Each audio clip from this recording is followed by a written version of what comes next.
आप सभी को जय मसीह की। प्रभु बहुत आशीष दे। जैसे कि आपने इस फोटो को देखा होगा, जो अभी आपने पढ़ा, जैसा कि आपको अभी बताया जाएगा कि जो होली स्पिरिट गिफ्ट है, पवित्र आत्मा का जो वरदान है, अगर हम पढ़ते हैं इस विषय में कि ये कहाँ से मिलता है, कैसे मिलता है, कौन देता है। अगर आज हम देखें, हम क्या सोचते हैं कि इस पास्टर से प्रार्थना करा लो, उस पास्टर से प्रार्थना करा लो, वो सर पे हाथ रखेगा तभी हमें गैर भाषा मिलेगा, तभी हमें होली स्पिरिट गिफ्ट मिलेगा, पवित्र आत्मा का दान मिलेगा, उसके अलावा नहीं मिल सकता। ये हमारे विचार गलत है, ये थॉट गलत है, ये सोच गलत है। ऐसा नहीं है, ध्यान रखना इस बात को। क्यों? क्योंकि पवित्र शास्त्र हमें बताता है पवित्र आत्मा का दान, होली स्पिरिट गिफ्ट देने की पावर सिर्फ यीशु में है। यीशु ही देता है, क्योंकि ये वचन हमें साफ बताता है। अब क्वेश्चन ये आ सकता है, अच्छा कई सारे परमेश्वर के बड़े बड़े अभिषिक्त ऐसे हैं, उन्होंने भी मेरे सर पे हाथ रखा है, इसके सर पे, उसके सर पे हाथ रखा था, हाथ रखते के साथ ही गैर भाषा मिल गया। हम वो समझ रहे हैं, लेकिन जो बात अभी प्रभु का आत्मा बताएगा उस बात को पकड़ने की कोशिश करना कि प्रभु कहना क्या चाह रहा है। उदाहरण के तौर पर वचन भी बताए जाएंगे आपको।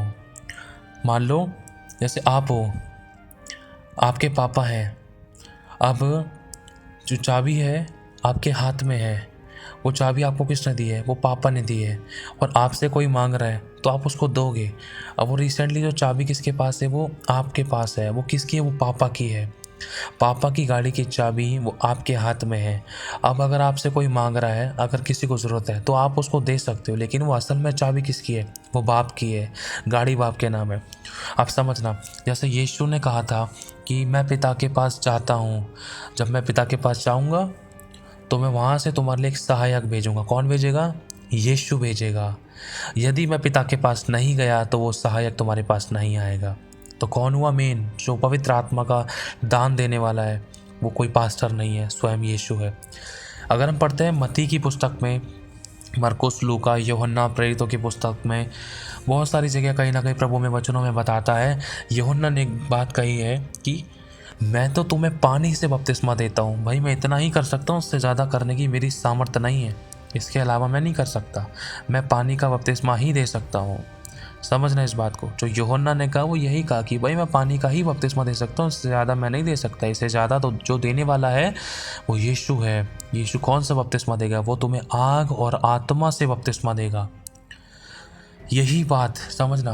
प्रेरितों की पुस्तक में पढ़ते तो वहाँ पर यही बात बता रखी है कि यूहन्ना ने तो पानी से बपतिस्मा दिया, और उसने ये कहा जो मेरे बाद आने वाला है, जो मुझसे पहले था, वही तुम्हें आत्मा और आग से बपतिस्मा देगा। वो ही।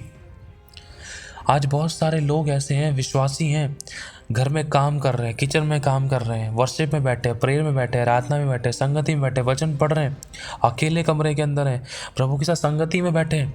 बैठे बैठे ही खुदावंत की आत्मा से, रूह से ऐसे भर गए कि वो अन्य अन्य भाषाएं बोलने लगे। खुदावंत का गिफ्ट, पवित्र आत्मा का वरदान, होली स्पिरिट गिफ्ट उनको उसी समय मिल गया, बिना किसी के हाथ रखे। ये यीशु की मर्जी के ऊपर डिपेंड है, सबसे पहला। दूसरा हमारे मांगने के ऊपर, क्योंकि लिखा है यदि तुम पिता से पवित्र आत्मा मांगोगे तो वो तुम्हें क्यों ना देगा। ध्यान रखना। लेकिन ये परमिशन जो है वो यीशु के द्वारा मिलती है। मैं पिता के पास जाऊंगा तभी वो सहायक तेरे पास आएगा। जब तक स्वर्ग से ना दिया जाए तब तक पृथ्वी पर नहीं माना जा सकता। अगर कोई खुदा का दास किसी के सर पे हाथ रख भी दे, जब तक प्रभु ना ऊपर से जब तक प्रभु ऊपर से टूटी नहीं खोलेगा ना, तब तक किसी के ऊपर वो फुलनेस नहीं आ सकती, वो भरपूरी नहीं आ सकती है। ध्यान रखना। लेकिन खुदावन अपने लोगों की इज्जत बचाने के लिए भी है और लोगों को भरने के लिए भी, उनके छुटकारे के लिए भी स्वर्ग से स्वयं देता है। ध्यान रखना, देने वाला स्वयं यीशु है। अब ये वाली बात इसीलिए बताई जा रही है कि बहुत से विश्वासी ये सोचते हैं कि मैं उस वाले चर्च जाऊंगी, इस चर्च जाऊंगा, वो चर्च जाऊंगा, वो हाथ रखेगा मेरे सर पे, ये हाथ रखेगी, वो हाथ रखेगा, ये बड़ा अभिषेक है भाई, ये हाथ रखेगा तभी मेरी ज़िंदगी में बड़े बड़े काम होंगे, तभी मैं गैर भाषा पाऊंगा। ये बहुत गलत विचार है। ये विचार हमें नहीं रखना है। जब वो परमेश्वर यीशु मसीह दूसरे बड़े बड़े अभिषिक्तों का बाप है, प्रभु है, सर्वशक्तिमान, उनका छुड़ाने वाला है, तो वो मेरा और आपका भी है। लेकिन बात यह है कि हमने ये भरोसा नहीं रखा कि खुदा तो मुझे बंद कमरे में भी अपनी आत्मा से परिपूर्ण कर सकता है। जैसे पतरस के बारे में पढ़ते हैं, और याकूब, यूहन्ना, पौलुस, परमेश्वर के बड़े बड़े अभिषिक्त, जब वो स्तुति करने लगे उनके सर पे किसने हाथ रखा? अगर हम पौलुस के बारे में भी पढ़ते हैं, देखो, एक पहले हम पढ़ते हैं पतरस के बारे में। पतरस जब भाषण देने लगा, जब सुसमाचार सुनाने लगा, जैसे उसने पहले गैर भाषा पा लिया, उसके बाद पवित्र आत्मा का दान उतरा और वो परिपूर्ण हो गए और उन्होंने सुसमाचार सुनाना शुरू किया। मत्तैया को भी चुना गया, वरन बहुत कुछ हुआ पीछे। लेकिन जब उसके बाद हम आगे पढ़ते हैं, चलते हैं पिन्तेकुस्त के दिन के बाद में, तो होता क्या है कि पतरस ने सुसमाचार सुनाना शुरू किया। आप उस जगह पढ़ सकते हो, पतरस ने किसी के सर पे हाथ नहीं रखे। लिखा है वचन के सुनते सुनते ही लोगों के ऊपर पवित्र आत्मा उतर आया और सब अन्य अन्य भाषाएं बोलने लगे। पवित्र आत्मा की सामर्थ्य ने उनको बोलने की सामर्थ्य, पवित्र आत्मा से वो परिपूर्ण होंगे, भर गए। कैसे? क्योंकि स्वर्ग से दिया गया है, परमेश्वर ने दिया है, यीशु ने दिया है। लेकिन चेलों के हाथ रखने के द्वारा भी मिल सकता है क्या? हाँ, मिल सकता है। ये आपकी भूख और प्यास। समझना, कई बार एक विश्वासी खुद से नहीं कर पाता है तो खुदा किसी न किसी को इस्तेमाल करता है। लेकिन अगर हम यही भरोसा रखें कि खुदा मुझे उसी के द्वारा मिलेगा, तो ये बहुत गलत चीज़ है। किसी दास को, किसी अभिषिक्त को, किसी सेवक को हम अपनी ज़िंदगी में कोई मूर्ति ना बनाए कि वो मेरी ज़िंदगी में काम करेगा, वो मेरे लिए प्रार्थना करेगा या वो मेरे सर पे हाथ रखेगा तभी मैं गैर भाषा पाऊंगा। प्रभु तो ये सोच के बैठा रहे, तू मेरे पास बैठ, उपवास में बैठ, फास्टिंग में बैठ, ये ऐसे प्रार्थना कर, वैसे प्रार्थना कर, मेरे साथ लॉलीन तो हो, मैं तुझे खुद भर दूंगा, घर बैठे ही तुझे वहाँ इतनी दूर जाने की ज़रूरत नहीं पड़ेगी। लेकिन तेरा भरोसा वहीं पर है तो जा, लगा डी चोटी का जोर, कोशिश कर ले। और शैतान तुझे थकाएगा, भरमाएगा, इतना डिले कर देगा, इतना बिजी कर देगा कि तुझे जाना होगा कल, जाएगा तो 1-1.5 महीने बाद, वो तब भी नहीं जा पाएगा। कुछ ना कुछ गड़बड़ियाँ आएंगी, क्योंकि शैतान को पता है तुझे गैर भाषा, तुझे वरदान, तुझे पवित्र आत्मा से परिपूर्णता और संपूर्णता तुझे अगर मिल गई तो शैतान के राज्य में गड़बड़ी फैलेगी। और शैतान ये बिल्कुल नहीं चाहता कि तेरे द्वारा शैतान के राज्य को गिराया जाए, इसलिए वो पूरी एड़ी चोटी का जोर लगाता है। तो बात यह है कि यूहन्ना ने साफ बता दिया था, जो मेरे बाद आने वाला है वही आत्मा और आग से बपतिस्मा देगा। अब जब हम पौलुस के बारे में पढ़ते हैं तो पौलुस के सर पे हनन्याह ने हाथ रखा। हाथ रखने के बाद पौलुस ने गैर भाषा पाया। कैसे? क्योंकि ये वाली बात खुदावंद ने पहले ही हनन्याह के ऊपर, पौलुस के ऊपर प्रकट कर दी थी कि हनन्याह ने पौलुस के सर पे हाथ रखा है और तू पवित्र आत्मा से परिपूर्ण हो गया है। परमेश्वर अपने अभिषिक्तों को कई बार भेजता है। समझना, आप लोग समझ पाओ इस बात को। मेरे कहने का मतलब ये है, प्रभु ये कहना चाहता है, मैं समझाना चाहता है कि हम किसी मनुष्य को अपनी ज़िंदगी में मूर्ति ना बनाएं कि वो प्रार्थना करेगा, वो सर पे हाथ रखेगा तभी काम होगा। ये चीज़ हमें अपने बिल्कुल ज़िंदगी में बिल्कुल नहीं रखनी है। पवित्र आत्मा का दान जो देने वाला है वो स्वयं यीशु है। पवित्र आत्मा का दान जो देता है वो सिर्फ यीशु है। मिलता कैसे है? हमें उससे मांगना पड़ेगा, हमें उससे मांगना होगा, परिपूर्ण होना होगा। बहुत बार ऐसा होता है कि लोगों का भरोसा मनुष्य पर होता है और वो बहुत टाइम, पैसा, एनर्जी लगा के प्रभु के बड़े बड़े अभिषिक्तों के हाथ अपने सर पे रखवाते हैं, लेकिन हल्का सा भी कुछ फर्क नहीं पड़ता उनको। समझना इस बात को। कोई गैर भाषा नहीं होती, कोई परिपूर्णता नहीं होती, कोई छुटकारा, डिलीवरेंस नहीं होता। क्यों? क्योंकि मनुष्य के ऊपर भरोसा रखा कि वो काम करेगा तभी होगा। इसलिए मेरे भाई और बहनों, प्रभु का वचन में लिखा है कि मैं अपनी महिमा किसी को लेने नहीं दूंगा, चुराने नहीं दूंगा। जो परमेश्वर का है वो परमेश्वर को दे। अपनी ज़िंदगी में अपनी मन की कुर्सी पर सिर्फ यीशु को बैठाएं, यीशु ही को रखें, प्रभु से प्रार्थना करें। अगर प्रभु की इच्छा है किसी दास के द्वारा आपके सर पे हाथ रखने के द्वारा करे तो वो परमेश्वर परिस्थिति को क्रिएट करेगा। लेकिन आप अपनी प्रार्थना में ये मत मांगे खुदा कि ये प्रभु तेरा दास मेरे सर पे हाथ रखे तभी मेरी ज़िंदगी में काम होगा, या ऐसे होगा वैसे होगा। जब तक वो प्रार्थना नहीं करेगा तब तक मैं चंगाई नहीं पाऊंगा, छुटकारा नहीं पाऊंगा, आशीष नहीं आएगी, बरकत नहीं आएगी। जब तक तेरा दास प्रार्थना नहीं करेगा तो मैं गैर भाषा नहीं पा सकता। प्रभु वो गैर भाषा के लिए मेरे सर पे हाथ रख के प्रार्थना करे। समझना, ये प्रार्थना का तरीका गलत है। पूरी बड़ी भीड़ के अंदर एक विश्वासी चर्च के कोने पर भी खड़ा है ना, अगर वो खुदा से डायरेक्ट मांग रहा है, खुदा देख तेरे दास वहीं से लोगों के सर पे हाथ रख के चला गया लेकिन पीछे तक नहीं आया। खुदा तेरा हाथ छोटा नहीं हो गया कि तू दया ना कर सके। मैं यहीं कोने पर से खड़ा होकर मैं तुझसे डायरेक्ट मांगता हूँ। खुदा डायरेक्ट एनकाउंटर करेगा, छुएगा, भरेगा। हमारे मांगने में कमी, हमें प्रार्थना करना ही नहीं आता, हमें सही शब्द बोलना ही नहीं आता है, हमारे पास तरीका ही नहीं है, हमें यही नहीं पता है कि चाबी क्या है। अरे स्वयं पवित्र आत्मा का दान, बपतिस्मा देने वाला स्वयं यीशु है, कोई मनुष्य नहीं है। जब तक प्रभु ना चाहे तो कोई मनुष्य के द्वारा भी किसी दूसरे के अंदर ट्रांसफ़र नहीं हो सकता। इस बात को कभी मत भूलना।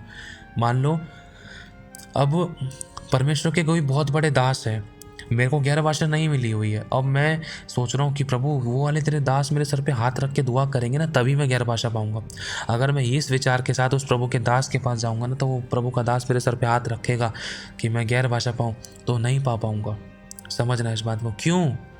क्योंकि कई बार ऐसा होता है कि हम अपने मन में मूर्ति बना लेते हैं कि वो प्रार्थना करेगा तभी होगा, लेकिन खुदा मुझे कुछ सिखाना चाहता है। खुदा चाहता है बेटे तू खुद मांग, मैं तुझे खुद दूंगा। प्रभु अब मैं तुझसे डायरेक्ट मांगता हूँ, तू मुझे दे।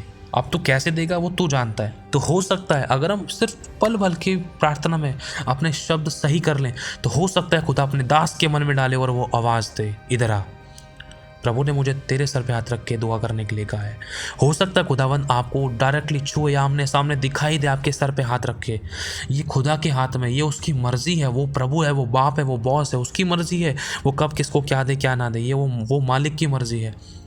लेकिन हमारी प्रार्थनाओं में कमी कई बार हो जाती है जिसकी वजह से हम उस भरपूरी को नहीं पा पाते। अब समझना, बहुत सारे लोग हैं जिन्होंने, जैसे मान लो अब जब कई बार हम मीटिंग करते हैं, ये प्रभु का बहुत बड़ा ग्रेस है, देने वाला प्रभु है।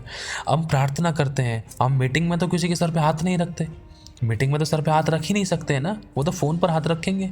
तो लेकिन सोच कर देखो, लेकिन खुदा ने अपना हाथ उन लोगों के सर पे रखा। कैसे? उन्होंने मांगा, खुदा मुझे गैर भाषा से भर, तो खुदा ने उनको भरा। दूर बैठे बैठे ही, दूर शहरों जगह जगह कितनी दूर दूर से लोगों ने गैर भाषाएं पाई। ये प्रभु का ग्रेस है। लेकिन कैसे? बहुत सारे लोग बड़े बड़े अभिषिक्तों की मीटिंग्स देखते हैं, घर पर ही प्रार्थना सुनते सुनते गैर भाषा पा लेते हैं। कैसे? ये हमारी प्रार्थना का तरीका, जिसने सही तरीके से प्रार्थना कर ली, सही शब्दों को बोल दिया और धीरे ज़रा खुदा की ओर ताका, तो उसका दिमाग का तार खुदा के साथ जुड़ गया। जैसी तार दिमाग का खुदा के बोर्ड के साथ जुड़ गया तो तुरंत करंट आना ही है। ध्यान रखना, हमारा खुदा ट्रांसफार्मर है और हमारी कनेक्शन की ज़रूरत है। जब हम कनेक्ट हो जाएंगे ना तो हमारे दिमाग का घंटी और बल्ब जल जाएगा और बजने लगेगा। तो यही तरीका है, हमारे मांगने में कमी है। दो भाई हैं, दोनों भाई ऑनलाइन मीटिंग देख रहे हैं परमेश्वर के बहुत बड़े अभिषिक्त की। प्रभु तेरे दास प्रार्थना कर रहा है, गैर भाषा लोग पा रहे तो हमारे लिए भी प्रार्थना कर रहा है ना प्रभु। उसमें दो भाई हैं, दो भाई में से एक कह रहा है प्रभु मैं तो जब तेरे दास के वहाँ जाऊँगा ना, जब तेरा दास मेरे सर पे हाथ रखेगा तब मैं गैर भाषा पालूंगा, मैं विश्वास करता हूँ प्रभु, बस मेरे को तैयारी करनी कब जाऊँ। लेकिन दूसरे नंबर का जो भाई बैठा है वो कह रहा है प्रभु मेरा ये विश्वास तो मुझे यहीं पर बैठे बैठे कर सकता है। और प्रभु ने कहा जा, जैसा तेरा विश्वास वैसे तेरे लिए हुआ। और खुदा की आत्मा ने उसको भरना शुरू किया, अभिषेक से भर रहा है, वो छू रहा है खुदावंद उसको। अचानक स्तर ऐसा हुआ कि वो गैर गैर भाषाएं बोलने लगा। और पहले नंबर का भाई देखते देखते उसको हैरान हो गया, वो प्रभु तूने तो उसको यहीं दे दिया, दे तो मैं तुझे भी सकता था, जब मैं उसके लिए कर सकता हूँ तेरे लिए क्यों नहीं कर सकता। लेकिन तेरे विश्वास ये नहीं था ना कि मैं तुझे घर बैठे ही दूँ, तेरा विश्वास ये है कि तू उसके द्वारा सर पे हाथ रखवा के करेगा, तो वो तेरा विश्वास है। समझ रहे इस बात को, प्रभु कुछ कहना चाहता है। पवित्र आत्मा जो गैर भाषा है, गैर जुबान है, और होली स्पिरिट गिफ्ट, उसकी फुलनेस जो देने वाला है वो स्वयं परमेश्वर है। वो दासों को तो इस्तेमाल करता है। कोई दास किसी को, कोई प्रभु का अभिषिक्त किसी को गैर भाषा का वरदान नहीं दे सकता है, होली स्पिरिट गिफ्ट नहीं दे सकता है जब तक खुदा ना चाहे। जब तक ऊपर से टूटी नहीं खुलेगी तब तक नीचे से कोई गीला नहीं होगा। समझना इस बात को, यही मेन चीज़ है। बस हमारे विचार, सोच और विश्वास में कहीं ना कहीं कमियां रह जाती हैं, गड़बड़ियां हो जाती हैं, इसलिए हम सही से उन चीज़ों को नहीं पा पाते जो प्रभु हमारे लिए चाहता है। हालेलुया। इसलिए प्रभु से डायरेक्ट मांगे, क्योंकि हमने ऐसी गवाहियाँ सुनी है। कोई बहन है खाना बना रही, खाना बनाते बनाते वो आराधना सुनते सुनते उसके ऊपर गैर भाषा उतर गया, परमेश्वर की आत्मा ने उसको परिपूर्ण कर दिया। ये प्रभु के हाथ में है। कई लोगों ने घर बैठे बैठे आराधना करते करते, प्रार्थना करते करते, संगति में, कई लोगों ने चर्च में कैसे? प्रभु के दास ने तो हाथ रखा ही नहीं, पीछे कोने कोने में बैठे बैठे मैंने मांग ली, प्रभु मैं मांग रही थी बहुत देर से, प्रभु ने मुझे भर दिया, मेरी गवाही बन गई और मेरे मुँह से नए नए भाषा निकलने लगे, शब्द लगने लगे। और उसके बाद मैंने स्वर्गदूतों को देखा, ऐसा मेरे से तो मैंने कभी ज़िंदगी में ऐसा नहीं सोचा था कि प्रभु मेरे को डायरेक्टली भी भर सकता है। हमारे मांगने में कमी है। जब हम अच्छे तरीके से मांगते हैं और धीरे से करते हैं, राइट टाइम पर खुदावंद हमारी ज़िंदगी में काम करता है। कैसे मिलेगा? हमें अपने आप को अंदर से खाली करना है, अपने आप को साफ करना है, शत्रुओं से प्रेम करना है, सताने वालों के लिए प्रार्थना करनी है, जो हमारे साथ गलत व्यवहार करते हैं उन पर दया करनी है, माफ़ करने और आगे बढ़ना है। अब खुद दूसरों को न्याय नहीं करना है, अपने आप को अंदर से साफ करना है ताकि खुदावंद की रूह हमारे अंदर आके बसे और रहे और वो कब्जा करे। बहुत बार, कई बार हमारी ज़िंदगी में ऐसे कमियाँ, बुराइयाँ, ऐसी हैबिट्स होती हैं, आदतें होती हैं जो खुदा को पसंद नहीं है, जिसके कारण हमारी मन की कुर्सी जो गंदी होती थी उसके ऊपर प्रभु नहीं बैठ सकता। इसको साफ़ होना ज़रूरी है। अपने आप को यीशु के लहू से में साफ करना ज़रूरी है, पश्चाताप करना, पाप का अंगीकार करना। तब प्रभु देखते ना, अरे हाँ अब हरी झंडी हो गई है, अब आना ज़रूरी है। यीशु बोलेगा जा, तुरंत पवित्र आत्मा आपके और मेरे अंदर आएगा और वो कब्जा करेगा, काम करेगा। आमीन। प्रभु आशीष आप सभी को जय मसीह की। प्रभु से डायरेक्ट मांगे, धीरज धरे। अगर आप डायरेक्टली मांगोगे तो ऐसा भी हो सकता है कि खुदा किसी दूत के द्वारा भी भेज सकता है, किसी बहन के द्वारा, आपके नॉर्मल इंसान के द्वारा आपके लिए प्रार्थना हो रही है। समझना, उदाहरण के तौर पर जैसे मान लो मैं एक विश्वासी हूँ, अब मैं प्रार्थना कर रहा हूँ, प्रभु मुझे गैर भाषा का वरदान चाहिए, मुझे होली स्पिरिट गिफ्ट चाहिए, मुझे वरदानों से परिपूर्ण कर, दानों से परिपूर्ण कर। प्रभु यहाँ तो कोई तेरे दास दासी नहीं है जो मेरे सर पे हाथ रखे प्रभु, लेकिन तू तो सब कुछ कर सकता है, मेरा ये विश्वास है कि तू करे। अब होता क्या है कि 2-3 जने विश्वासी लोग, नॉर्मल आम विश्वासी लोग जो कुछ ही दिनों के विश्वासी, वो प्रार्थना कर रहे हैं। प्रार्थना करते करते खुदा का आत्मा ऐसा उतरा बीच में कि सारे गैर भाषा से भर गए। या एक आम विश्वासी दूसरे विश्वासी के लिए प्रार्थना कर रहा है, गैर भाषा से भर गए।